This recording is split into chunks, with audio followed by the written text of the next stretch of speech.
ये ना, ये जो स्टोरी है ये आम जिंदगी हर कोई रिलेट कर सकता है। एक फॉलोअर सब्सक्राइबर है अपनी, उनका नाम है रिधि। उनका मेरे पास मैसेज आता है, डॉक्टर रिधि पढ़ाई के लिए वो अपनी जो है चंडीगढ़ मूव करती है।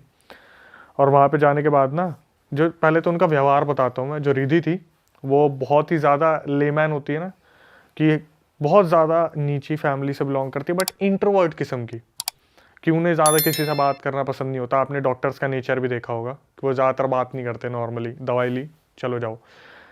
रिधि जो थी अपनी डॉक्टरी की पढ़ाई करने के लिए, ट्रेनिंग करने के लिए चंडीगढ़ मूव करती है। ठीक है, चंडीगढ़ में ये फ्लैट लेती है, और फ्लैट में इनको एक फैमिली मिलती है नीचे, जो फर्स्ट फ्लोर पे रह रही थी। सेकंड फ्लोर पे एक कमरा दिया जाता है, उसमें ये रहती है। तो डेली इनकी मम्मी से, रिधि की उनकी मम्मी से 1.5-1.5 घंटा बात होती थी, भाई बहनों से आधा पौना घंटा बात होती थी। नए नए ये शिफ्ट हुई थी तो मन भी नहीं लगता था बहुत ज़्यादा। रिधि का उस टाइम पे कोई बॉयफ्रेंड नहीं, कुछ भी नहीं, तो घर पे ही बात हुआ करती थी। तो इसने ना, जब ये जाती थी अपनी लाइब्रेरी वगैरह पढ़ने के लिए जाती थी, या जहाँ पर हॉस्पिटल में लगी थी ट्रेनिंग के लिए वहाँ जाती थी, ये जब भी वापस आती थी ना, ये देखती थी फर्स्ट फ्लोर पर पूजा पाठ चल रही है। वो जो फीमेल थी वो कामाख्या देवी की पूजा किया करती थी। ठीक है, तो क्या हुआ, जब भी ये जाया करती थी तो बोल देती थी वो आंटी जो थी नीचे फ्लोर वाली, रिधि रिधि जल्दी इधर आ, एक काम करे प्रसाद खा ले। तो रिधि की मम्मी ने उसे बोला हुआ था, कभी भी ना अगर प्रसाद भी है तो उसे आप रख देना, उसे खाना मत। होता है कईयों के घर में होती है रोक टोक, कि कोई चीज़ दे तो मत खाना, ज़्यादा देर रुकना मत, अपने पढ़ाई पे ध्यान देना। रिद्धि ने बताया कि उसने उस प्रसाद को जाकर ऊपर वाले फ्लोर पर रख दिया। ठीक है, अब अपनी स्टडी कंटिन्यू कर रही है, कुछ हो रहा है। तो एक दिन क्या हुआ, उस घर में उन लड़की आंटी जो थी ना फर्स्ट फ्लोर की, उनका एक छोटा बेटा भी था। वो मोबाइल में लगा रहता था पूरा दिन। तो ये 3-4 साल पहले की बात है। उस टाइम पे एक प्लेटफॉर्म है बहुत फेमस हुआ था, जो अब बैन हो चुका है। ठीक ठीक है, है, शॉर्ट वीडियो प्लेटफॉर्म। हाँ। ठीक है। तो वो पूरे दिन उस पर लगा रहता था। तो रिद्धि ने बताया कि वो एक दिन नीचे आई तो पूजा पाठ चल रही थी। तो आंटी ने क्या करा, रिद्धि जल्दी आ फटाफट, तू भी पूजा पाठ में लग जा। तो रिद्धि पूजा पाठ को तो नहीं मना कर सकती ना, खाने को तो मना कर सकती है। तो पूजा पाठ के दौरान उसे ना, जब पूजा पाठ खत्म हो गई तो प्रसाद में रिद्धि को दिया लौंग, लौंग के दाने, और उसमें कुछ राई के दाने थे। बोले बेटा इसे खा ले, ये बहुत अच्छा रहेगा तेरे शरीर के लिए। तो उसने क्या करा, रिद्धि ने हाथ में ले लिया, हाँ आंटी ठीक है, आंटी ठीक है आंटी। और उसने क्या करा, गेट के बाहर जाके उसको फेंक दिया, और ये अपने फ्लोर पे आ गई। तो अपने फ्लोर पे आई, अच्छा खासा पढ़ रही है। अगले दिन जब ये जा रही थी तो इसकी जो फर्स्ट फ्लोर वाली आंटी है बोलती है, बेटा तूने उस प्रसाद को फेंक दिया, तूने खाया नहीं उसे। तो ये मनी मन में इसके क्वेश्चन चल रहे हैं, इन्हें कैसे पता चला कि मैंने फेंक दिया था। ये अपनी मम्मी को बताती है कि ऐसे ऐसे आंटी ने आज मुझसे पूछा। तो इसकी मम्मी बोलती है, बेटा देख मैं अभी भी यही एडवाइस दूंगी, तू पढ़ाई पे ध्यान दे, इन सब चीज़ों पर मत दे। तो ये शाम को वापस आती है, तो फिर पूजा पाठ चल रहा है। तो आंटी क्या करती है, बर्फ़ी का डब्बा आगे कर देती है, और वो बर्फ़ी का डब्बा एक ब्रांड का था। तो ये सोचती है ब्रांड में तो क्या ही दिक्कत होगी, थोड़ा सा तोड़ के ही अपने मुंह में रख लेती है। उस दिन के बाद, ये जिस दिन वो खाया ना इसने, उसी दिन के बाद इसके साथ ना अजीब अजीब से इंसिडेंट शुरू हो गए। जैसे ये कहीं भी पैर रख रही है ना, इसका अपने आप पैर चलते चलते टेबल से लग गया। सब्जी काट रही है, उंगलियां कट गई। ठीक है, बाल ड्रायर कर रही है तो बाल बहुत टूट रहे हैं। दांत में दर्द रहना शुरू हो गया। बाल बहुत ज़्यादा, मतलब कुछ ना कुछ हो रहा है कि उसको एलर्जी हो रही है हाथों में, बालों के आसपास। ये अपनी मम्मी को बताती है। तो इसकी मम्मी बोलती है कि मैंने तेरे को मना करा था ना, तू मत खाइयो। फर्स्ट टाइम ऐसा हुआ था पूरे इसकी एंटायर लाइफ में, जब इसने अपनी मम्मी को ना रख रख के सुनाई थी कि तुम्हें मेरी कुछ नहीं पड़ी हुई, तुम्हें कुछ नहीं है, तुमने मुझे घर से निकाल दिया, तुम्हें मुझे बस उस घर से चंडीगढ़ भेजना था ताकि तुम लोग मोच मार लो पीछे से। इसके कभी एटिकेट्स ऐसे थे ही नहीं इस लड़की के, कभी नहीं थे। और ये क्या कर रही है ना, उस फैमिली के लिए, उस फैमिली के लिए इन द सेंस, जैसे उस लड़के का फ़ोन टूट गया, ये अपनी जेब से 30,000 रुपये का फ़ोन मार्केट से खरीद के लेके आई कि ले बेटा ये इसमें देख तू। और अपने भाई बहनों को गालियाँ दे रही है कि तुम मत पढ़ना, तुमसे पढ़ाई नहीं होगी, तुम कुछ नहीं करोगे, निठल्ले हो तुम, निठल्ले। इस परिवार में मैं ही डॉक्टरी करके डॉक्टर बनूंगी, और माँ बाप ने तो मुझे वैसे ही भेज दिया। मम्मी फ़ोन कर रही है। इसने अगले 8-10 दिन के लिए सबको कनेक्शन अपने घर में ख़त्म कर दिया, और ये नीचे वालों के पूरे इन्फ्लुएंस में। मतलब वो बोल रही है ना कि हमारे ऐसे ऐसे एलईडी ख़राब हो गया, तो क्या हो गया आंटी, मैं लेके आऊँगी ना, आप भी तो मेरी मम्मी जैसी हो। एलईडी खरीद के लेके आ रही है, उसके बच्चे को फ़ोन दे दिया, कभी हेल्प के लिए 30,000 रुपये दे दिए, कभी 1 लाख रुपए दे दिए, अपनी सारी सेविंग दे दी। अब क्या हुआ, बीच में आया कोविड। कोविड के टाइम पे जो ये इंटर्नशिप कर रहे थे, इन लोगों को एक होटल असाइन कर दिया था कि आप लोग फैमिली के साथ नहीं रहोगे क्योंकि आपको पक्का कोरोना इफेक्ट करेगा और फैमिली तक आ सकता है। जब ये बंदी उस होटल में मूव हुई ना रहने के लिए, तो धीरे धीरे 8-10 दिन में चीज़ें इसको समझ में आने लगी कि मैं ये कर क्या रही हूँ यार। मैंने अपनी फैमिली में सबसे इतना ज़्यादा कट ऑफ कर दिया। और इसने जब बैंक बैलेंस देखा कि ये 3-4 लाख रुपए लेके आई थी, मात्र 30,000 रुपये रह गए। अगर वो नीचे वाली अपने घर में भंडारा करवा रही है तो इसने 50,000 रुपये दे दिए, इसने 60,000 रुपये दे दिए, कोई कथा करा रही है तो 10,000 रुपये दे दिए। इसको रियलाइज़ होता है कि मैं अभी तक कर क्या रही थी। ये रोती रोती अपनी मम्मी को फ़ोन करती है कि मम्मी मैंने आपको बहुत गलत बोला है। उसकी मम्मी बोलती है कोई नहीं, तू एक काम कर, थोड़े दिनों के लिए घर आ जाए। इसका ये बताती है कोविड चल रहा है, कोविड में घर तो मैं आ ही नहीं सकती, मैं इस फील्ड में हूँ। भाई इसको इसकी मम्मी ने बोला तू एक काम कर, तेरे कोई नोन में है ना सिद्ध, तो तू उनसे बात कर। इसने मेरी वीडियो देख ली, ठीक है, कि मैं बता रहा हूँ भूत प्रेत के बारे में ऐसे ऐसे, और पॉडकास्ट देख लिया अपने बाबा के बारे में। तो मेरे पास कॉल आया। अब यहाँ से ना एक झटका, मेरे पास जब कॉल आया ना इसका, तो ये बोली हेलो अक्षय। पीछे से एक ब्लर आवाज़ आ रही है, हेलो अक्षय। एको हो रहा है। एको हो रहा है। अच्छा, मैंने इसे बोला ये कितने टाइम पहले की बात है? ये अभी 3-4 दिन पहले की बात है। बट कोविड तो कब चल रहा था? उसके बाद ये सब जब होता आ रहा है, अभी भी हो रहा है उसके साथ? अभी भी हो रहा है। तो वो अभी भी अपने मकान मालिक के खर्चे कर रही है या उस उससे टाइम side रियलाइज हो गया? उससे साइड हो गई। तो जब इसका भी 3-4 दिन पहले दिन मेरे पास फोन आया था, तब से तो अब तक ये वहां से जा चुकी है, सब कुछ खत्म भी कर दिया। लेकिन इसका मेरे पास अभी कॉल आया, जब इसकी मम्मी को इसने बताया ना मेरे साथ ये रेगुलर बेसिस पे हो रहा है, नाखून टूट रहे हैं, कहीं भी पैर लग जाता है, उंगलियां कट रही हैं या कुछ ऐसा हो रहा है, इसने शिफ्ट कर लिया। अब तो इसकी शादी भी हो चुकी है। इसका फोन आया कि अक्षय आप अक्षय बात कर रहे हो, और पीछे से आवाज आ रही है आप अक्षय बात कर रहे हो। डबल आवाज आ रही है। भाई साहब, मैंने इसे बोला कि रिद्धि शायद आपने ना फ़ोन स्पीकर पे रखा हुआ है, तो इसको नॉर्मली आप आ जाओ क्योंकि मेरे को वॉइस आपको होती दिख रही है। इसने बोला फ़ोन तो स्पीकर पे नहीं है। तो पीछे से पता क्या भाई, स्पीकर पे नहीं है। भाई मेरे रोंगटे कांप के, उस टाइम में मेट्रो से निकला था, मुझे लगा मेट्रो में कुछ कनेक्शन वायरलेस कुछ प्रॉब्लम हो रही होगी। मैंने बोला रिद्धि आप ठीक हो? तो बोली हाँ। पीछे से आवाज आई हाँ। भाई जैसे जैसे मैं सुन रहा ना, मैं और भी ज्यादा हो रहा हूँ। तो और जो आवाज थी वो मोटी आवाज थी थोड़ी, है उसी की ही आवाज में ही रिपीट हो उसकी आवाज में नहीं थी वो। जैसे अभी मैं बात कर रहा हूँ हेलो, पीछे सारे हेलो, जैसे एक डिस्टर्बिंग सी ब्लरी, मैं भाई निकाल भी नहीं सकता उस आवाज को। जैसे बोलते हैं ना कि जब पैरानॉर्मल इन्वेस्टिगेटर बात करते हैं, यहाँ पर कोई है हेलो, ऐसे करके आवाज आ रही है बैकग्राउंड में। और मैं बार बार समझने की कोशिश कर रहा हूँ। मैंने बोला मैं आपको ना काट के कॉल करता हूँ। मैंने फिर उसे काट के करा। मैंने बोला कि अभी आप अकेले हो? बोली हाँ मैं अकेली हूँ। भाई मुझे कंफर्म हो गया इसके आगे पीछे कुछ है। मैंने इसे मुंह पे बोल दिया कि देखो रिएक्ट मत करना, ठीक है। मैं जब भी किसी से बात करता हूँ और मुझे लगता है मैं बोल देता हूँ प्लीज़ रिएक्ट मत करना। मैंने बोला आपके आसपास कोई चीज़ है। इसने पता क्या बोला, मुझे पता है मेरे आसपास कोई है। पीछे से वाली कोई है। अब ये सोचो इसमें मेरे पे क्या बीत रही है इस चीज में। और कि मेरी तो किसी और 2 लोगों से बात हो रही है लेकिन फोन एक को मिला है। उसके पीछे ना एक्चुअली में जब हमने पता करा, जब मैंने किसी से बात करी, उसे बताया, तो उसे बताया कि इसके ऊपर कोई प्रेत का साया छोड़ा हुआ है और वो उस प्रसाद के द्वारा ही से दिया गया था। वो प्रसाद पूजा में सम्मिलित नहीं हुआ, वो डब्बा साइड में रखा था, उसके ऊपर कुछ कर दिया और इसे बाहर से जब ये आई तो एज इट इज इसे खिला दिया। लेकिन जब भी मैं उससे मैं इतना डर गया था ना, मैं सच बता रहा हूँ, भरी मेट्रो स्टेशन पे उतर के इतनी भीड़ के बीच में मैंने पता क्या बोला था, मैं आपसे बाद में बात करता हूँ, मैं अभी बात नहीं करूँगा। जब भी मैं इससे बात कर रहा हूँ ना, ये मेरे को बोल रही है कि मेरे साथ ऐसा हुआ, पीछे से ऐसा हुआ, इस तरीके से। लास्ट कब बात हुई आपकी? मेरी अभी मुश्किल से 4-5 दिन पहले बात हुई है उससे, और यही आवाज आ रही थी। यही आवाज आ रही थी।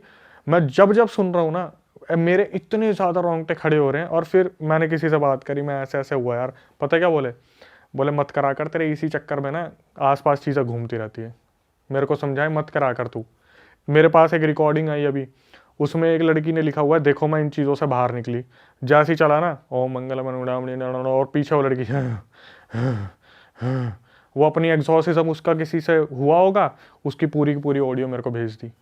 अरे तेरी। वो अभी भाई भी पता है जो जब आप ऐसे एक्चुअली किसी को स्टॉप कर रहे होते हो या हेल्प भी कर रहे होते हो ना वो तो आप चीजें- पे चीजें हाँ। आती हैं कि वो आपको रोकेगी बिल्कुल कि आपको चोट लग मतलब गई तुम कुछ उनके कर लिए बाधा गया। बन रहे हो, जो हाँ। नेगेटिव एंटिटी है, तो वो तुम पे अटैक कर सकती है भाई। बिल्कुल। मेरे को कितनी बार ऐसा लगता है यार कि जब कोई स्टोरी मेरे पास आती है ना, वो बंदे मेरे को बताते हैं, कई बंदे पता क्या होते हैं, स्टोरी तो भेजते हैं, साथ में कंक्लूजन भी मांगते हैं कि सर आपने पूरा सुन लिया ना, आप मुझे बताओ क्या हो सकता है। तो जब हम एक चीज मैं बताता हूँ, जब भाई ऐसी रिकॉर्डिंग में सुनता हूँ तो आखिरी में पता क्या होता है, जैसे मैं आराम से बैठा हुआ हूँ, दिमाग भारी भारी और ज्यादा नेगेटिव, कंधे भारी, बॉडी वीक, तो मैं कभी कभार बात करता हूँ यार ऐसे ऐसे ना बॉडी वीक हो गई, तो वो बोल देते हैं भाई आप एक चीज़ को नहीं समझ रहे कि आप जो रिकॉर्डिंग भी ले रहे हो ना वो एक्चुअली में किसी के साथ हो रहा है, ठीक है, तो कहीं आप उसको सॉल्यूशन ना दे दो, इसलिए वो चीज़ें आप पे भी हावी होती हैं और ये चीज़ें हम पे भी हावी हो जाती हैं उन दौरान। ऐसी अजीब अजीब सी रिकॉर्डिंग आती है। एक बार तो मैंने बताया था, एक कॉल मेरे पास आया और कॉल आने पे पता क्या हुआ, सीधा ना अजीब सा मंत्र शुरू हो गए, सीधा अजीब सा मंत्र शुरू हो गए फोन उठाते ही। फोन उठाते ही। जैसे मैं मेरे को बोला कि प्लीज मुझे तुमसे बात करनी है, बहुत अर्जेंट है, मेरे को एक स्टोरी बतानी है, मैंने उठाया, सीधा अजीब सा मंत्र स्टार्ट हो गए। आप बिलीव नहीं करोगे, 10 सेकंड ना मैं उस कॉल पे खिंचा रहा कि क्या है, मैं काट ही नहीं पाया उस कॉल को। भाई सुनते रहोगे आप तो क्या बोलना चाह रही है। बस मैं ये देख रहा हूँ और मैं ऐसे फोन पे लगा के बैठा हूँ। 10-20 सेकंड बाद मेरे को एकदम से होश आया, भाई ये काला जादू कुछ हो सकता है। मैंने फटाफट कॉल काटा। उसके बाद 5 मिनट तक मेरा ना इतना डिस्टर्ब रहा, मैं हनुमान जी की मूर्ति लेके आया, वो जो पंचमुखी होती है उनके सामने मैं बैठा रहा, हनुमान चालीसा पढ़ता रहा, तब जाके मैं इतना लाइट फील कर रहा था ना। ऐसे ऐसे इंसिडेंट हो जाते हैं हमारे पास कि कुछ भी हमें भेज देते हैं, कुछ भी अजीब अजीब से मंत्र आ रहे हैं, अजीब अजीब सी चीज़ें हो रही है, एक्सॉर्सिज्म हो रहा है, किसी का उठा के भेज दिया कि ये देखो। इतनी नेगेटिव क्लिप्स आती हैं और फिर स्टोरी भी ऐसी ऐसी आती है भाई। भाई ये कहाँ पे एंड अप हुआ ये वाली स्टोरी? फिर आपने फोन काट दिया उनका?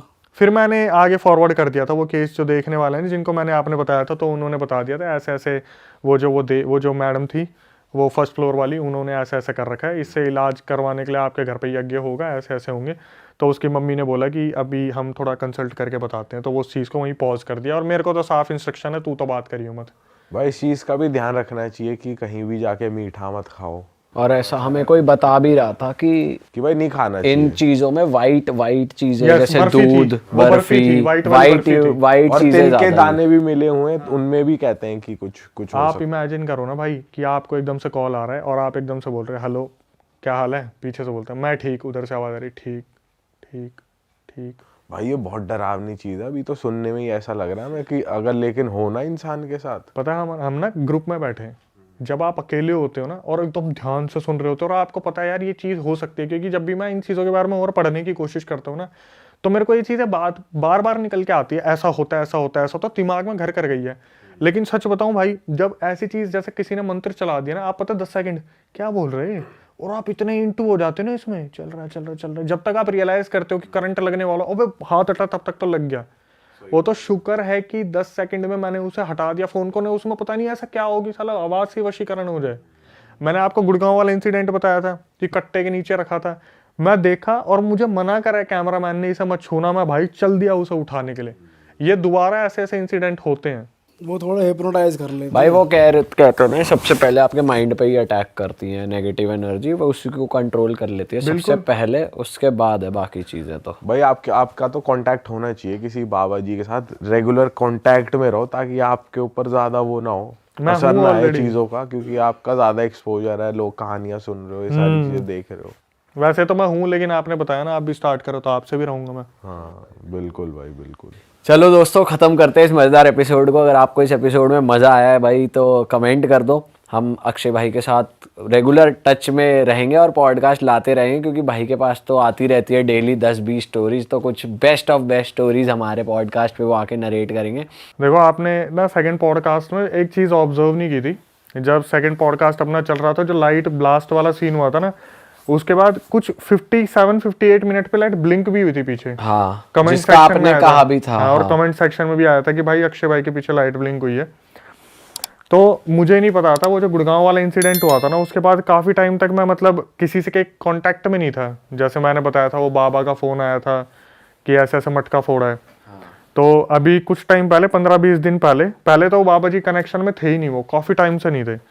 तो अभी 15-20 दिन पहले मैंने उनसे एक बार ऐसी बहुत, जब लोगों की यहाँ से भी आई, हमें भी कुछ पता करना है, हमें भी बताओ उनके बारे में, तो 15-20 दिन पहले मैंने उनसे बात करने की कोशिश की, बड़ी मुश्किल से उनका नंबर मिला। और जैसे ही मैंने उनसे फ़ोन पे बात करी, उनका, मेरा तो कुछ बताना था ही नहीं, एक बार बस यही रिएक्शन आया कि हा हा हा तू नहीं सुधरेगा, फिर ले आया अपने साथ। भाई मैं थोड़ा सरप्राइज हो गया, मैंने बोला कि बाबा जी क्या दिख रहा है आपको? बोला कि अब भी तेरे पीछे जो है एक फीमेल प्रेत घूम रही है।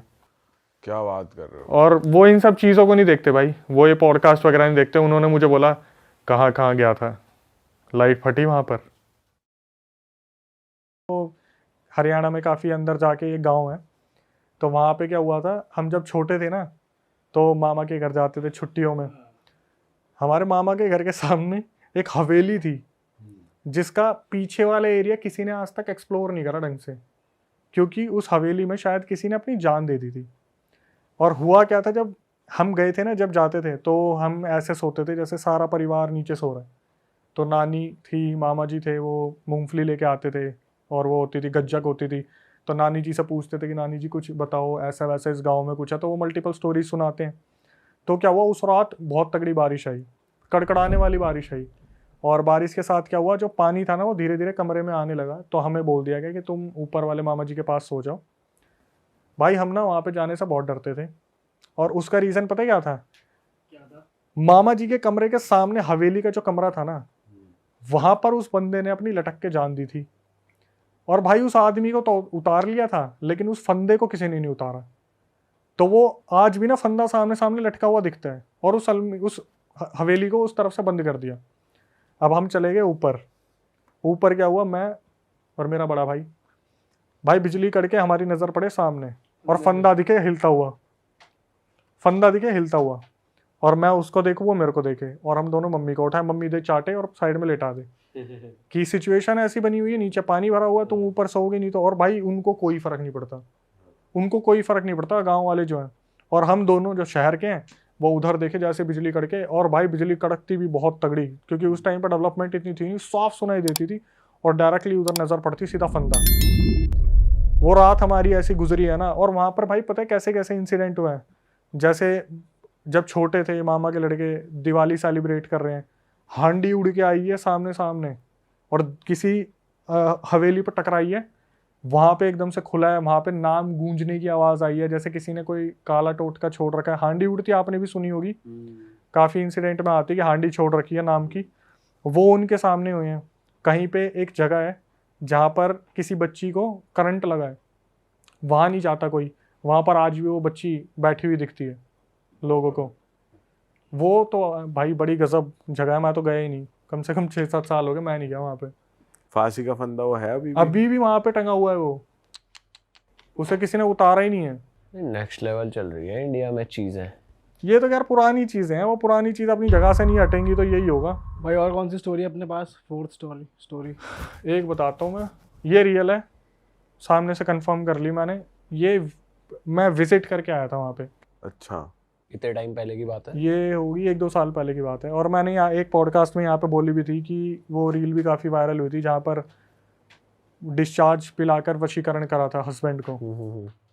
अभी रिसेंटली मैं उस लोकेशन पे गया था, तो वहाँ पर मेरे नून में रहते थे कोई, तो जब मेरे को इस बारे में बताया था कि उस फैमिली में ऐसा ऐसा हो रहा, तो उस फैमिली का पूरा मैंने जाना, किसी न किसी से परमिशन ली कि मैं बता सकता हूँ। तो उन्होंने बोला लोकेशन वगैरह मत बताना, नाम वगैरह मत बताना, बाकी आप बता सकते हो।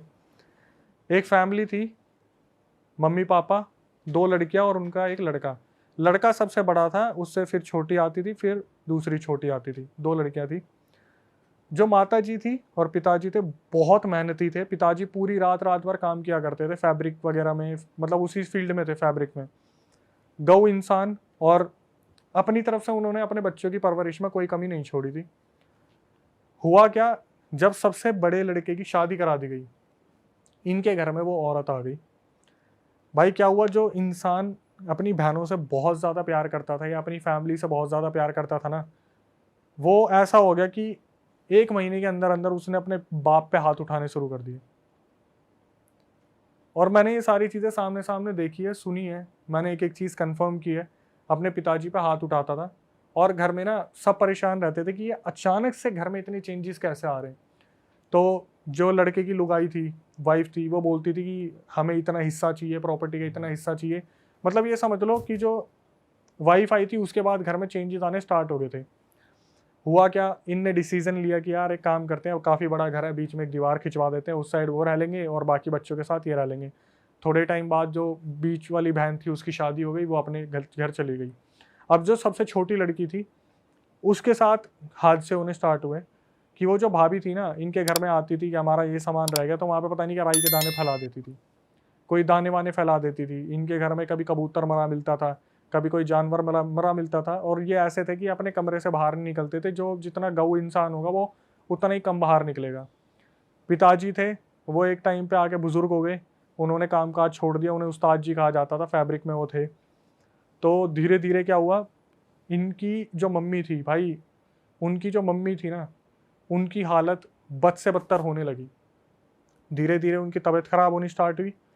उनको इन्होंने क्या करा, बेड पे लेटा दिया। इनके काफ़ी ट्रीटमेंट और ऑपरेशंस वगैरह होते थे और चेकअप होते थे। चेकअप में कुछ भी नहीं आता था कि इनके अंदर कुछ है या नहीं है, कुछ भी नहीं आता था। लेकिन उस औरत जो औरत थी भाई, वो अपनी तरफ से सब कुछ करती रहती थी, सब कुछ करती रहती थी।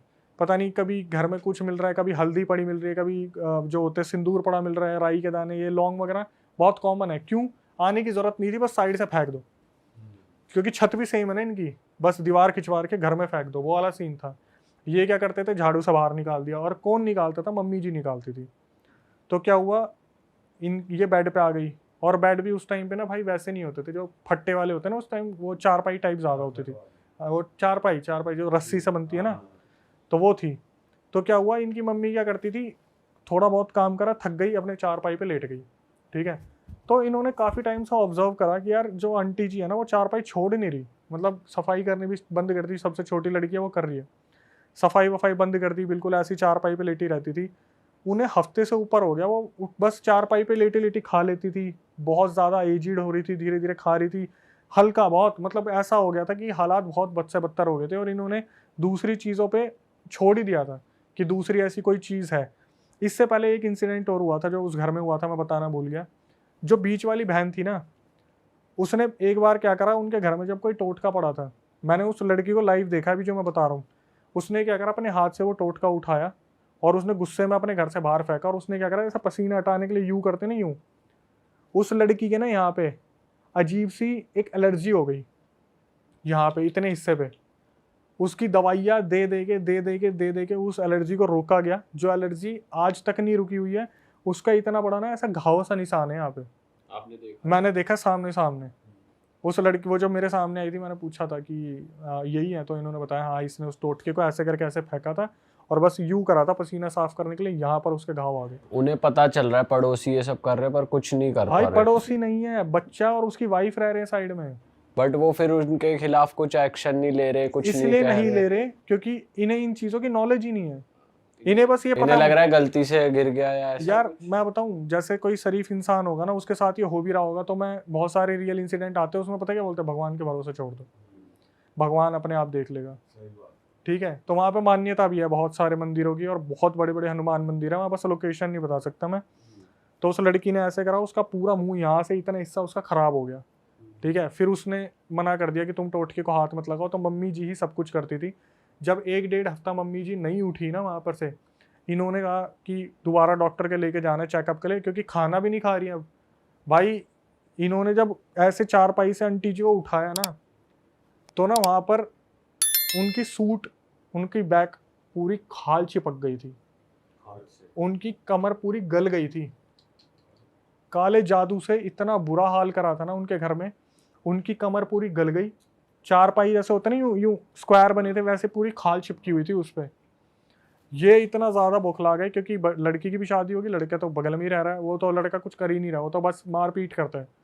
और औरत इतनी गंदी है कि अगर कोई बीच में आता है ना बचाव के लिए, तो ये अपने कपड़े फाड़ देती है। वो मारपीट या घर वालों को ही मार रहा है? घर वालों को, कि मेरा बाप है, प्रॉपर्टी नहीं दे रहा, मेरे को पैसे नहीं दे रहा, ये नहीं है वो नहीं है। और बाप बेचारा भाई, अपनी लड़कियों की शादी भी तो करनी है उसे, तेरी तो करा दी, तू तो किसी काम का है नहीं, पेपर से बेदखल कर दिया, फिर भी नहीं मान रहा। प्रॉपर्टी चाहिए, कुछ ज़मीन जायदाद होगी कहीं खेतों की, वो चाहिए। थप्पड़ वप्पड़ बीवी बीच में घर में घुस जाती है, कि हमारे घर में ये चीज़ नहीं है, पैसे दो हमें। कभी किसी ने एक्शन लेने की कोशिश की, कपड़े फाड़ लिए, पुलिस बुला ली कि मेरा ऐसे ऐसे अटैम्प्ट करा, ये है वो है। भाई पिताजी बहुत परेशान हुए। माता जी एक टाइम पे आके उन्होंने बोलना बंद कर दिया, वो सुन पड़ गई, बस ऐसे लेटी थी तो ऐसे लेटी रहती थी। एक रात क्या हुआ, घर में चिल्लाने की आवाज़ आई, पता नहीं किसकी, किसी एंटिटी की, बहुत तगड़ी। और माता जी बस अपनी जगह पे लेटी लेटी, जैसे होता है ना एकदम से घबरा रही है, स्लीप पैरालिसिस में वाइब्रेट हो रही है, ऐसे होता रहा। उनके मुंह से झाग निकलने लगे। उनको इमरजेंसी में हॉस्पिटल ले जाया गया। हॉस्पिटल वालों ने हालत देखी कि यार कुछ भी समझ नहीं आ रहा कि इनके साथ हो क्या रहा है। और भाई लिटरली मैं काफ़ी ना इमोशनल हो जाता हूँ जब ऐसी चीज़ बताता हूँ, क्योंकि मेरे सामने वो पूरी फैमिली बैठी हुई थी, उनके मुंह से झाग निकले। और आखिरी में जो मैं बताऊंगा ना भाई, आपको इतना हेट होगा ना, वो औरत के मुंह से झाग वाग निकले, उन्हें हॉस्पिटल लेके गए। वो औरत ना तड़प रही थी लिटरली। क्यों? मेरे को खाना दे दो, मेरे को पानी दे दो, मेरे को प्यास लग रही है। डॉक्टर ने बोला भाई मत देना, इनकी अंतड़ियाँ किस टाइम भी फट सकती है, मत देना। अब जो बच्ची थी वो अपनी माँ के बहुत ज़्यादा क्लोज थी, उसने बोला कि माँ को तड़पते कैसे देख सकती हूँ। उसने एक गिलास पानी ऑफर करा, उसकी मम्मी ने पानी पिया और वहीं पे उसकी अंतड़ियाँ फट गई। अंतड़ियाँ फट गई वहीं ऑन द स्पॉट, क्लियर हो गया कि आपको मना करा था। तो बच्ची बोली कि मैं अपनी माँ को मतलब तड़पते देख लूँ, पानी ना पीने दूँ। उसके बाद माता जी चल बसी। जो पिताजी हैं, लड़की है, वो कहीं ना कहीं अपना पीछा उनसे छुड़वा के कहीं और चले गए। वो जो औरत है ना, आज भी मैं देखता हूँ उस औरत को, माँ कसम इतनी ऐसी औरत है ना। पता है क्या बोली? कि मैं इस खानदान को ख़त्म करवा दूंगी, तो प्रॉपर्टी सारी इसके नाम आ जाएगी ना मेरे पति के, मैं सबको मरवा दूंगी। भाई आए दिन नंगी होके खड़ी हो जाती कहीं भी। हरियाणा पुलिस ने पता क्या बोला था जब कंप्लेंट करी थी? सारे जितने भी वहाँ वो थे पड़ोसी, वो बोले भाई साहब हमारे सामने आपके कपड़े फाड़ रही है, आप फिर भी कुछ नहीं कर रहे। हरियाणा पुलिस को बोले, हरियाणा पुलिस पता क्या बोली? कि मैडम एक बात बताओ, हमारे ऊपर ही कपड़े फाड़ के आरोप लगा दिया, हम क्या कर लेंगे? वो जो आदमी है ना, अभी भी है वो, जो इतना पिटा है पुलिस वालों से, इतना पिटा है सिर्फ झूठे केस में। और पुलिस वालों को पता है कि ये झूठे केस है, लेकिन फिर भी एक्शन ले रहे हैं, क्योंकि एक्शन लेना पड़ेगा, क्योंकि औरत ने कंप्लेंट डाली है कपड़े फाड़ के कि मेरे ऊपर कुछ हुआ है। पुलिस वालों की उस औरत से ना लिटरली फटती है। और वो इतने बड़े तांत्रिक से कनेक्टेड है, पता नहीं किससे कनेक्टेड है भाई। वो ना पहली बार मैंने ऐसा सुना था, वो फोटो से भी ब्लैक मैजिक करवा सकती है, फोटो से भी। इसलिए उसके बीच में कोई कुछ नहीं बोलते। बस अब इतना रह गया कि वो जो आदमी और उसकी बेटी है वो भागे भागे घूम रहे हैं इधर से उधर। प्रॉपर्टी भी नाम करवा दी, जब लड़का बेदखल करवा जो रखा था, लड़के का बाप है वो भगा भगा दौड़ रहा है अपने बच्चे से। बताओ क्या औलाद है। अब वो चाह क्या रहा है जब प्रॉपर्टी उसके नाम करवा दी? भाई और पैसा चाहिए। अबे वो अपनी बच्चियों को नहीं देगा क्या? हिस्से तो उनके भी बनते हैं, तुम सब कुछ ले लोगे और तुमने करा कुछ भी नहीं। सेवा के नाम पे तुमने लात मारी, केस लगा दिए। अभी तक वो लोग ना ऐसे डर में जीते हैं। जब मैं बोलता हूँ ना कि कोई हेल्प चाहिए, कुछ नहीं चाहिए, नहीं नहीं बेटा तू बीच में मत आ। भाई ये तो अलग ही चीज है यार, क्या ही औलाद है भाई हाँ हाँ हाँ, लास्ट फाइनली अब मुझे याद आया, जो वो रील वायरल हुई थी वो क्या थी कि जब इन्होंने, जो पापा जी थे और उनकी लड़की ने पता करवाया कि एक्चुअली में हमारा लड़का ऐसा क्यों कर रहा है, चलो ये तो दूसरे ब्लड लाइन की है, हमारा लड़का ऐसा क्यों कर रहा है, तब वो जो वहाँ पर बैठे तांत्रिक थे उन्होंने बताया कि आपके लड़के को पहले दिन ही इसने अपना वाइट डिस्चार्ज पानी में मिला के पिला दिया था। जो याद है फर्स्ट सेकंड पॉडकास्ट में मैंने बताया था, मैंने ऐसा काला जादू देखा जहाँ पे वाइट डिस्चार्ज पिला के अपने कंट्रोल में कर रखा है। उस लड़के को कुछ नहीं पता, उस लड़के को बस इतना पता है मेरी बीवी जो बोलेगी मुझे वो करना। उसने बोला ना अपने पापा को मार, वो उसके लिए पापा नहीं है। जैसे अभी हम शैतान वशीकरण की बात कर रहे थे ना, कि जो वो बोलता था मैडी माधवन, वही वो लड़की करती थी। टाइम लगा उस लड़के को, मैंने बोला ना 1 महीने बाद सब कुछ हुआ था। 1 महीने बाद वो औरत जो बोलती थी उसका पति वही करता था। और आज भी भाई मैं बता रहा हूँ, मैं गया था जब इनकी प्रॉपर्टी डिस्प्यूट हो रहा था, तहसील जो होती है जगह पे, मैं कह रहा हूँ वो औरत पता कैसी है, डमरू सी है वो। और आते ही पता क्या करेगी भाई, पूरी मर्द जात की ना फटती है उससे वहां पे, कि अगर वो चिल्लाना शुरू करेगी, वहां के जो वो होंगे ना सरपंच वगैरह भी, वो भी बोल देंगे भाई इससे दूर रहो, ज्यादा अच्छा है। ये एक ऐसी औरत है ना जो घर परिवार बर्बाद कर दे। उसने एक लड़की को ना मैं बता रहा हूँ, एक लड़की पता नहीं कुछ कर दिया था, उसकी भी कुछ बच्ची थी उस औरत की, उस बच्ची से कोई छेड़छाड़ कर दी थी। भाई आप बिलीव नहीं करोगे उस लड़की के ऊपर क्या काला जादू करा उसने। ऐसा काला जादू करा, वो जो लड़की थी ना, उसने काली मुर्गी को पकड़ा, उसके ऊपर पैर रखा और बोलने लगी मैं इसको खाऊंगी। वो लड़की बोलने लगी मैं इसको खाऊंगी। और वो पता किस मोहल्ले में थी? जहां पर मुर्गियों को पूजा जाता है, उनको अपने पास पाला जाता है। वो पूरा मोहल्ला उस लड़की को मारने के लिए आ गया था। बाद में पता चला इस लड़की के ऊपर कुछ कर रखा है जिसकी वजह से ये हरकत कर रही है। नेक्स्ट लेवल चीजें हो रही है यार, क्या हो रहा है इंडिया में। मैं बोलता रहा हूँ कि मैं बस बता नहीं सकता, कुछ आइडेंटिटी नहीं खोल सकता कि लोग वहां पहुंच जाएंगे, लेकिन आज भी वो परिवार परेशान है। धमकियों भरे फोन आ जाते हैं, कहीं से भी नंबर निकाल लेंगे, धमकी भरी चीजें होती रहती है सब। और ये भी भाई असली में ही होता है जो इशारों पे चल रहा है आदमी। ये तो आपने बहुत बार सुना होगा, कितने मॉम डैड बोलते नहीं है ये हमारा लड़का तो अब हमारे हाथ में रहा ही नहीं है, तो पता नहीं किसके बोलने पे चल रहा है। वही वाला सीन है। जब सोचो यार बगल वाले घर में है और अपना ही बच्चा कैसे अलाउ करेगा तुम मेरी बहनों के ऊपर तंत्र कर दो, जिसने अपनी बहनों और अपने माँ बाप के साथ इतना अच्छा टाइम बिताया, उसकी मम्मी उसके सामने चली गई यार, वो बंदा हॉस्पिटल में देखने भी नहीं आया, कमर गल गई पूरी की पूरी। जब ये हुआ था कमर गलने वाला, तो ये लोग गए थे कि ऐसे ऐसे हमारे घर में ये सब कुछ हो रहा है। तो जो पंडित थे उन्होंने बोला सुंदरकांड का पाठ चलाओ, सब ठीक हो जाएगा।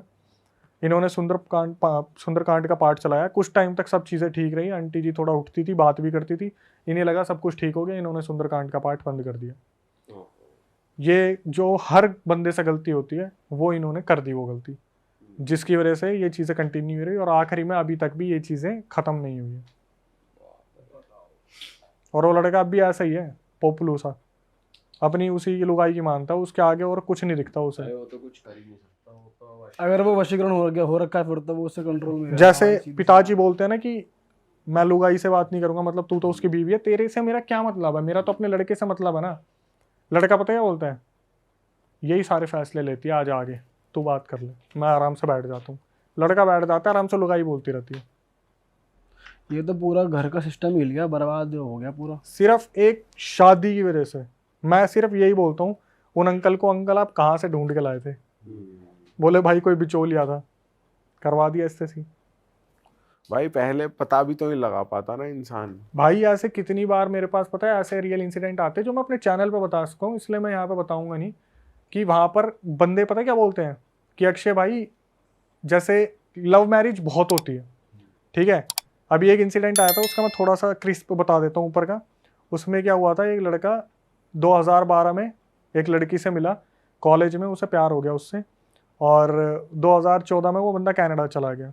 2016-17 में वो लड़की उसे कांटेक्ट करती है कि हम ऐसे ऐसे कॉलेज में मिले थे। ये लड़का उससे बहुत प्यार करता था, कनाडा में जब था तो भी ये इंडिया मतलब चंडीगढ़ का लड़का बहुत प्यार करता था उससे। तो इसने क्या करा, इसके जो चंडीगढ़ वाले के पेरेंट्स हैं ना लड़के के, वो हमेशा बोलते थे बेटा ठीक है तू लव मैरिज करने जा रहा है, बट कम से कम सामने वाली की जो लड़की है उसकी फैमिली को तो एक बार परख लेते हैं, हम चेक कर लेते हैं।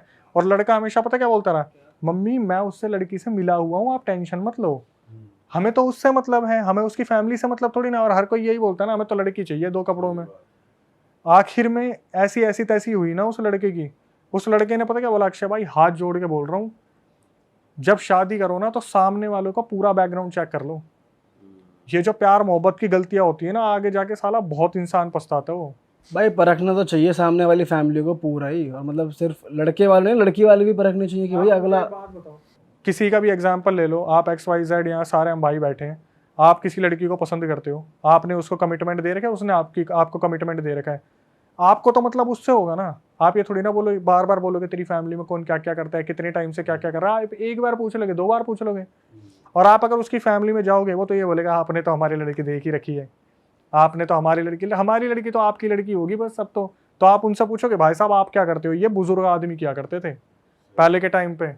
भाई पहले तो पूरी जांच। बट ये तो अब भी होता है, घर वाले तो पूछते ही हैं कि सामने वाला क्या करता है, मतलब थोड़ी अरेंज में लव में नहीं होता ये आजकल, लव में तो सीधा भाई लड़की से मतलब है, कर लो।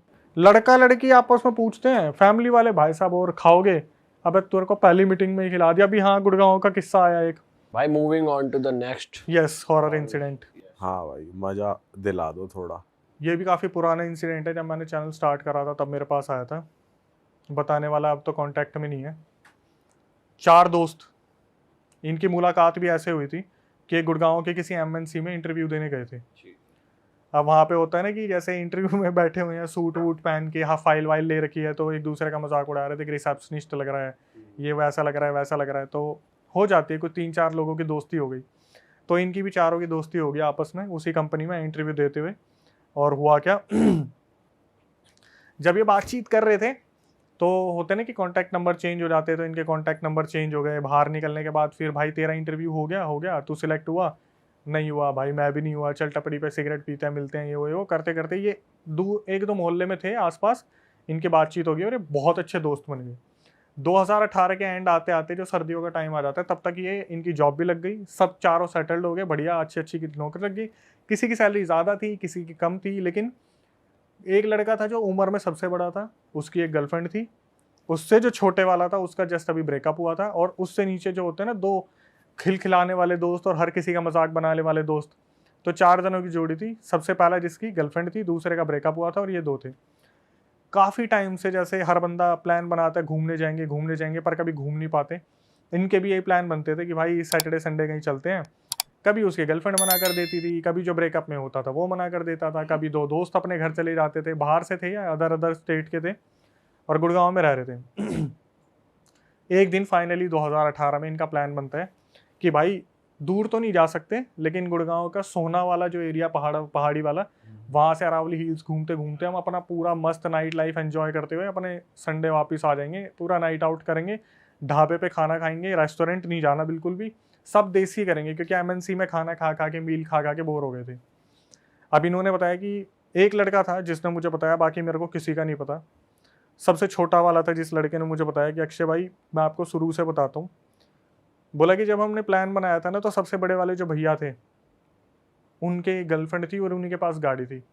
तो उनकी गर्लफ्रेंड हमेशा प्यार तो करते थे आपस में, लेकिन गर्लफ्रेंड चिढ़ती थी कि यार मेरा टाइम होता है सैटरडे संडे, घूमने चले जाएंगे अब। तो जब ये लोग वहाँ पहुँचे तो गर्लफ्रेंड ने काफ़ी आनाकानी की। तो होता है ना कि भाभी हमारे साथ है, आज का दिन तो हमें दे दो। तो ये करकुरा के वहाँ से निकल गए गाड़ी में। जब ये गाड़ी में निकले, इन्होंने आपस में मजाक मस्ती कर रहे थे। वो 2 छोटे वाले थे पीछे बैठे थे, लेफ्ट में वो बैठा हुआ था जिसका ब्रेकअप हुआ था, राइट में अपनी गर्लफ्रेंड वाला। तो बार बार गर्लफ्रेंड के फ़ोन आ रहे थे कि कहाँ पहुँचे। तो पीछे वाले मज़े ले रहे थे, भाभी अब तो छोड़ दो, एक दिन की बात है, कल सुबह आ जाएंगे, कल शाम तक आ जाएंगे, ऐसे ऐसा बातचीत इनकी चल रही थी। धीरे धीरे निकलते हैं गुड़गांव की रोड पे, 2-4 बियर लगाते हैं। तो एक टाइम ऐसा आता है, जो ब्रेकअप हो रखा था ना, वो बंदा काफ़ी सीरियस बैठा था, मे भी शायद वो अपने पीने के बाद गम में पहुंच गया, पुरानी लाइफ में गर्लफ्रेंड वाली मेमोरीज। पीछे वाले मज़े ले रहे थे कि देख देख, फिर सो गया।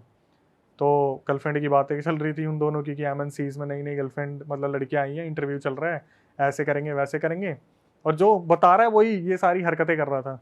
तो मैंने बोला फिर आगे क्या हुआ? उसने बताया कि भैया ऐसे ऐसे, मैं आपको रिकॉर्डिंग भेज दूंगा। अब उसने रिकॉर्डिंग भेजी, फिर आगे पता नहीं कब भेजी थी। उसने बताया कि अक्षय भैया हमारा प्लान बना और हम सब गुड़गांव सोना की तरफ निकल गए। तो इनकी आपस में कुछ भैंसाबासी हुई थी कि ये लड़की की बात कर रहे थे, तो आगे ब्रेकअप वाला बंदा बोला सालो तुम्हारा कटेगा ना उस दिन, तुम्हारे समझ में आएगा, ये सब कुछ नहीं होता, इसका भी कटेगा, जिसकी गर्लफ्रेंड है ना इसका भी कटेगा। आपस में मजाक मस्ती कर रहे थे।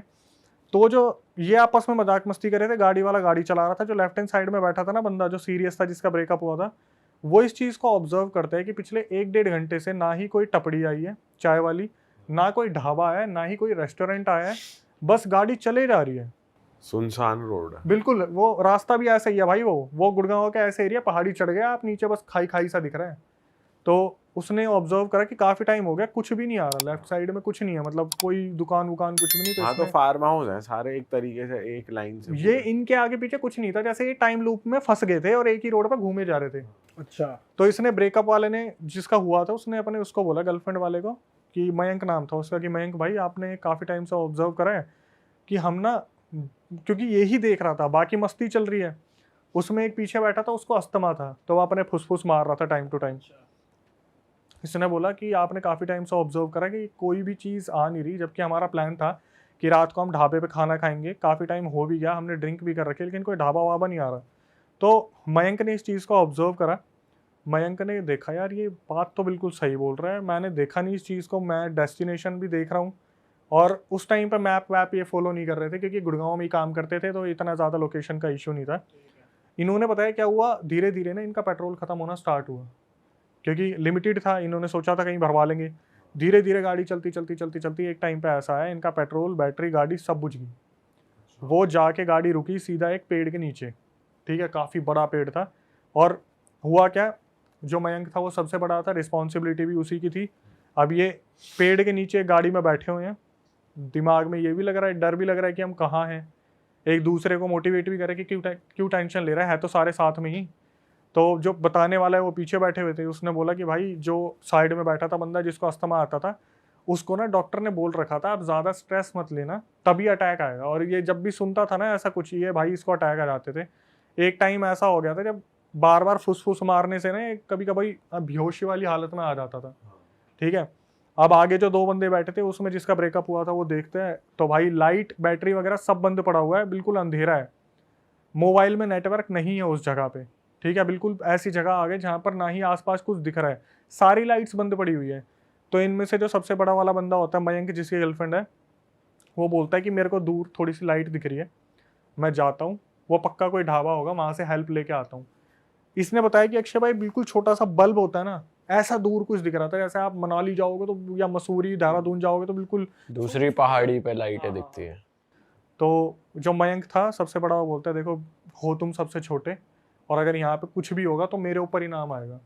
बोला कि मैं जाता हूँ, कोई दिक्कत नहीं है, तुम लोग अंदर लॉक करके बैठो, मैं जब आऊँगा ना तो गेट ऐसे मत खोलना, टक टक मैं 3 बार गेट बजाऊंगा, 3 बार जब गेट बजाऊंगा तुम समझ जाना मैं आ गया। अगर कोई लूटने वाला भी होगा वो नहीं जानता कि हमारी अंदर ये बात हुई है 3 बार गेट बजाने वाली, ठीक है। ये उतरा और ये इन्हीं के सामने जाता जाता अंधेरे में गायब हो गया। इसके बाद क्या हुआ, ये जब गाड़ी में बैठे हुए थे वो बेचारा, वो अस्थमा वाला बहुत ज़्यादा परेशान हो गया, क्योंकि शीशे खुल नहीं रहे थे, गाड़ी बंद पड़ी थी और बहुत ज़्यादा ऐसा माहौल हो गया, गर्मी हो रही है, ओवर हीट हो रही है, बाहर ठंड है लेकिन अंदर बिल्कुल, क्योंकि ऑक्सीजन ऐसा हो जाता है ना 1-2 घंटे में घुटन सी हो जाती है। बहुत ज़्यादा हो जाती है भाई, शीशे खोल नहीं सकते, डर लग रहा है पूरी तरीके से। तो क्या हुआ, इसने बताया जिसको जो साइड में बैठा था भाई, उसको लगातार अस्थमा अटैक आ रहे थे और हम बहुत ज़्यादा डर रहे थे कि गाड़ी में यार प्लीज इसको कुछ ना हो आसपास जाए। कोई गाड़ी भी नहीं निकल रही थी उस रोड पे, पूरा साइलेंट, साले ऐसी कौन सी रोड पे पहुंच रोड गए? पे नहीं भाई, एक सिचुएशन में स्टक हो गए थे। और ये केसेस मेरे पास बहुत आते हैं जहाँ पर बताते हैं बंदी कि हम बाइक से जा रहे थे और एक ही गाँव में फंस गए हम। तो इन्होंने बताया कि वो गया और उसके बाद उसका आधे घंटे तक कोई अता पता नहीं है, और ये बिल्कुल गाड़ी में घुट रहे हैं, कोई इनको ऐसा नहीं लग रहा कि बाहर जाने की संभावना नज़र आ रही है, बहुत ज़्यादा अंदर फॉग मतलब होता है ना, वो पूरा शीशा कवर हो जाता है अंदर की भाप से, ऐसा हो गया, समझ में नहीं आ रहा कुछ भी।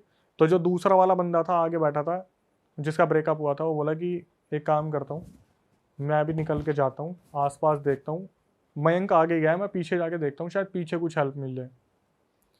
भाई दोनों ने मना करा, पीछे जो बैठे थे छोटे थे, डर लग रहा था, उन्होंने मना करा भैया मत जाओ, मयंक भैया अभी तक आए नहीं है, आप भी अगर चले जाओगे तो इसको अस्थमा अटैक आते हैं, मैं इसको नहीं ऐसे पकड़ पाऊंगा, अकेला कैसे संभाल लूंगा मैं, और इमरजेंसी आ गई तो, और सिचुएशन इमरजेंसी वाली ही चल रही थी कि वो बंदा बहुत बार उसको अस्थमा अटैक आ गए थे क्योंकि वो पैनिक बहुत कर रहा था, छोटे थे ये लोग। तो इसने बताया कि अक्षय भाई हमने खूब मना करा, वो बंदा नहीं माना, और उतर के वो जो ब्रेकअप वाला बंदा था, उसका नाम पता नहीं अमन था क्या था, वो भी चला गया, वो पीछे की साइड गया। धीरे धीरे कुछ टाइम निकला और वहाँ पर बोलते हैं ना कि अंधेरा और भी घना होता चला गया, कोई भी कहीं से हेल्प नहीं मिल रही, और बंदा बेहोश हो गया, जो अस्थमा वाला था बिल्कुल बेहोश हो गया। बड़ी मुश्किल से इसे जगाया, होश में आ, होश में आ, बहुत, अगर तू ऐसे ही रहा, इतना पैनिक मत कर, हम है तो हाईवे पे ही, आ जाएंगे भैया, एक आगे गए हैं एक पीछे गए हैं, किसी को तो कोई ना कोई मिलेगा। इतने में क्या हुआ, इनके राइट हैंड साइड में ना आवाज़ आती है, ठक ठक ठक। तो जो बंदा बता रहा वो गाड़ी का गेट खोलने जा रहा था, तो दूसरा बंदा बोलता है रुक जा, 3 बार बोला था, चौथी बार ठक, 5वीं बार ठक, 6, 7, 8, 9, 10, कंटिन्यूसली वहाँ पे कट कट कट कट होते रहे। ये रुक गए उस टाइम पे कि गेट मत खोलियो, ये भैया नहीं है, पक्का कोई लुटेरा है, कुछ ना कुछ है, गेट मत खोलियो। इन्होंने फ्लैश मार के देखा, जो फ़ोन में था कोई नहीं दिख रहा था इन्हें, गुप अंधेरा था, ये चुपचाप वहाँ बैठ गए, और वो बंदा ऑलरेडी पैनिक था, वो बंदा बेहोश हो गया। ये बंदा बैठा हुआ था, ऑक्सीजन बहुत कम हो रही थी, इसने खूब हाथ पैर मारने की कोशिश की, आगे जाके शीशा साफ कराना, आगे दिख रहा था ना पीछे दिख रहा था, इसे बस इतना याद है अक्षय भाई, कहीं ना कहीं मेरा दम घुट गया मैंने आँख बंद करी और शायद ये नींद लग गई इसको। सुबह अचानक से इसकी जब आँख खुली तो देखा कि सवेरा हो गया। सामने पीसीआर वगैरह खड़ी थी, पुलिस वाले आ रखे थे, जैसे या तो यहाँ पे बहुत बड़ा क्राइम सीन हो रखा है या फिर गांव वालों ने बता दिया। 2-3 गांव वाले खड़े थे जो ढाबे वाबे वाले थे, बनियान में कुछ लड़के थे, कुछ अंकल शर्ट में थे चप्पल पहन के। सामने पीसीआर खड़ी थी और जितने भी पुलिस वाले थे वो इनको बुला के ले जा रहे थे कि चलो हमारे साथ, इन दोनों को, जिसको अस्थमा आ रहा था और जो बताने वाला है। तो जब इसको उतारा तो इन दोनों को बोला कि आपको पीछे मुड़ के नहीं देखना, आप सीधा पीसीआर में बैठो और सीधा यहाँ से आपको थाने लेके जाएंगे। इन्होंने बहुत पूछने की कोशिश की कि कल रात कहाँ थे, हमें यहाँ पर किसी ने भी नहीं बचाया, हम कल रात से हैं। भाई दोनों बंदों ने मतलब अपना अपना बताया कि इन दोनों ने क्या देखा। जिसको अस्थमा अटैक आता था उसके दिमाग में ये चल रहा था पीछे क्यों नहीं देखने दे रहे, और जिस बंदे ने बताया उसने बताया कि अक्षय भाई वहाँ पर ना एक कागज़, एक पेपर हमारे आगे वाले टायर के नीचे पड़ा हुआ था, जैसे किसी ने दबा रखा है उसको। तो जो बताने वाला था उसने उस कागज़ को उठाया पुलिस वालों की नज़रों से बचते हुए कि पुलिस वालों ने अभी तक इसे देखा नहीं है। और जिसको अस्थमा अटैक आता था उसने पीछे मुड़ के देखा, तो अस्थमा अटैक वाले ने जब पीछे मुड़ के देखा उसने देखा कि वहाँ पर जो पेड़ था, जो सबसे पहले मयंक भैया गाड़ी से उतरे थे, उनकी गर्दन बंधी हुई थी एक रस्सी से, और वो गाड़ी से टक टक टक टक इस तरीके से बज रही थी, सिर्फ गर्दन। आगे गए पीसीआर के पास, उस बंदे ने कागज पर देखा जहाँ पे लिखा हुआ था आज तुम लोग बच गए, तुमसे दोबारा मुलाकात होगी। कहीं ना कहीं ये कुछ टोटका इनकी गाड़ी के नीचे आ गया था जिसकी वजह से ये उसी टाइम उस लूप में फंस गए थे। और ये मान लो कि ये अभी भी कंटिन्यू है कि जैसे जिसने बताया है ना वो बोलते हैं कि अक्षय भैया वहाँ से हम आ गए, थाने में सारी स्टेटमेंट ले ली और ये दिखाया कि लूट की का कुछ हुआ था, लूट का कुछ हुआ था। वो जो दूसरा बंदा था ब्रेकअप वाला वो आज तक नहीं मिला, 2000 जो पीछे गया था 2018 से 2024 आ गया। इस बंदे ने मेरे को 1-2 साल तक तो फॉलोअप किया कि अक्षय भैया मेरे साथ ऐसा हो रहा है, मेरे साथ ऐसा हो रहा है। एट द एंड 2020 में ये भी गायब हो गया। जो बंदा आपको बता रहा था वो भी गायब हो गया। तो पूरी मिस्ट्री खुली नहीं, किसने करा, किसने क्या करा कुछ कैसे नहीं पता। हुआ। बस ये कि गाड़ी कहीं चढ़ गई थी, टोटके पे। टोटके पे चढ़ गई थी जिसकी वजह से इनके ऊपर वो आ गया, हावी हो गया। और पूरा का पूरा। और जो उसको गर्दन दिखी है वो सही में लटकी हुई वो थी। मयंक की थी। तो वो न्यूज में आया प्रॉपर कि एक बंदा मर गया भाई है, आया लूट भी पाट होगा के तो मेरे को चक्कर कोई आइडिया नहीं है, क्योंकि ऐसी चीज़ों को ना बहुत इजीली दबा दिया जाता है जिनका कोई रीज़न नहीं मिलता। आज तो वैसे भी आप न्यूज़ में देखोगे, न्यूज़ आती कहाँ है, सिर्फ सोशल मीडिया के बारे में ही बताते हैं, बिग बॉस में क्या चल रहा है और ये क्या चल रहा है। हाँ सही बात है भाई। लेकिन मेरे को जो सबसे अजीब लगा वो यही लगा भाई, ये पहली ऐसी थी जिसमें मिस्ट्री खुली नहीं, वरना हमेशा कोई ना कोई मिस्ट्री खुल जाती कि करने वाला कौन था। और एट द एंड जिस बंदे ने मेरा फॉलोअप लिया वो भी आखिरी में आके गायब हो गया कि कहाँ हुआ क्या नहीं हुआ। जबकि ये मान लो मैं ये चाह रहा था कि पता तो चले आगे हुआ क्या, या जिसके साथ हुआ है वो तो बताए कि आगे हुआ क्या, लेकिन एट द एंड और कुछ आज तक बात नहीं हुई उस बंदे। अब नहीं है, वो कांटेक्ट में है ही नहीं। उस टाइम एक्चुअली मैं अपने चैनल पर काम नहीं कर रहा था ना, वो यूँ लगा लो कि जो मैंने पुरानी वीडियोस डाली हुई थी 2016-17 में वो उसने देखी, उसने बताने की कोशिश की, शायद वो मेरे साथ जाना चाहता था, अपने दोस्तों के बारे में जानने के लिए लोकेशन एक्सप्लोर करना चाहता था। लेकिन 2020 के बाद वो कोई कॉन्टैक्ट में नहीं है मेरे हिसाब से। जो वो पन्ने में लिखा हुआ था कि आज तुम बच गए, आगे तुमसे मुलाकात होगी, तो मेरे हिसाब से वो मुलाकात हो गई उसकी। भाई क्या लगता है वैसे आपको, क्या आत्मा का ही हाथ है, किसी इंसान का हाथ है, क्या हाथ? भाई इंसान का तो बिल्कुल नहीं है, इंसान का बिल्कुल नहीं है। आपने सोना के बारे में अगर सुना हो, पहले तो पहाड़ी हिस्सा है तो वहाँ पर ये चीज़ें होती है। हाँ, अरावली हिल्स में होती हैं ये चीज़ें, काफ़ी होती है, क्योंकि वहाँ पर वहाँ क्या पे हुआ था? टोट के छोड़ के जाते हैं लोग। भाई टोटका मेरे हिसाब से ना, उनको टोटका ना गुड़गांव में ही टच हो गया कहीं। मेरा मानना है कि पहाड़ में टोटका नहीं है, गुड़गांव में टच हो गया। लूप में तो ये फंस गए थे पहले ही, क्योंकि मैंने भी उससे पूछा था कि क्या लग रहा है, क्या हुआ होगा, तो उसने ये बोला कि भैया कहीं ना कहीं हमें गुड़गांव में ऐसा लगा था हमारी गाड़ी के नीचे कुछ तो आया है। वो शायद कोई बिल्ली थी क्या था, लेकिन इन्होंने ध्यान नहीं दिया, लेकिन कुछ ना कुछ आया था और वो टोटका ही था। अब इसको देखो, मैं बढ़ावा नहीं दूंगा कि हो सकता है ब्लैक मैजिक ही हो सकता है कोई क्रिमिनल भी हो, लेकिन जिस तरीके से चीज़ें देखी जा रही है, जब कोई चीज़ नहीं सॉल्व होती तो उसको क्राइम पे ही डाल देते हैं। सही बात है। वैसे देखा जाए तो कह भी सकते हैं इंसान ने किया है, क्योंकि भाई बिल्कुल, मैं ये तो बोल रहा हूँ कि मैं इसे पूरी तरीके से ये नहीं बोलूँगा ये ब्लैक मैजिक था, ऐसा था वैसा था, लेकिन जो पूरा सिनेरियो सुनने को मिल रहा है कि ये टाइम लूप में फंस गए और टोटका क्रॉस हो गया या कुछ ऐसा हो गया जहाँ पर ये फंस गए, तो वहाँ से हम एक ब्लैक मैजिक या फिर कुछ ना कुछ ऐसा एंटिटी का देख सकते हैं, लेकिन एट द एंड इसकी मिस्ट्री सॉल्व नहीं हुई। भाई ये पहली बार सुना है टाइम लूप में फंसने का मैंने scene। तो बहुत बार सुना है, बहुत सारे ऐसे लोग हैं जैसे मतलब वो सेम जगह से बार बार जा रहे हैं या फिर सेम रोड पे बार बार जा स्टक रहे हो जाएंगे उस पोजीशन में। जैसे कि कुछ वो नहीं आ रहा कुछ। मैं बताता हूँ, स्टेशन पे नहीं पहुंच आपने शायद काफ़ी ऐसे ना सुनी भी होंगी चीज़ें कि भाई मैं उस लोकेशन पे गया और मैं उस लोकेशन जैसे कुलधारा, कि हम कुलधारा विलेज में ही घूमते रह गए, हम निकल ही नहीं पा रहे। आप कभी भानगढ़ के बारे में नहीं सुनोगे लेकिन कुलधारा के बारे में सुनोगे। और भाई जितने भी बड़े बड़े इन्वेस्टिगेटर है ना, वो कुलधारा में कुछ ना कुछ बता देते हैं। मैंने बार बार ये चीज़ कंफर्म की है कि भाई आप भानगढ़ में ज़्यादा मानते हो, कुलधारा बोलते हैं भाई कुलधारा। कुलधारा एक ऐसी जगह है जहाँ पर लोग कहाँ चले गए आज तक किसी को नहीं पता, रातों रात। और बोलते हैं वहाँ पर टाइम लूप इसी हिसाब से काम करता है।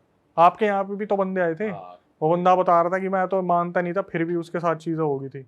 अरे वाह, आपने ये वीडियो यहाँ तक देख ली भाई, तुमने हमारी मेहनत सफल कर दिया। तुम ही लोग हो असली रियल हिट। और अगर आपको बहुत मजा आ रहा है ऐसी क्लिप्स में, ऐसी वीडियोस में, तो फटाफट जाइए प्लेलिस्ट पे बिंज वॉच कीजिए और सारी वीडियोस देख डालो और मौज काटो। That is it. हम मिलेंगे नए पॉडकास्ट में, नए क्लिप में। Till then bye bye, see you, take care, do subscribe.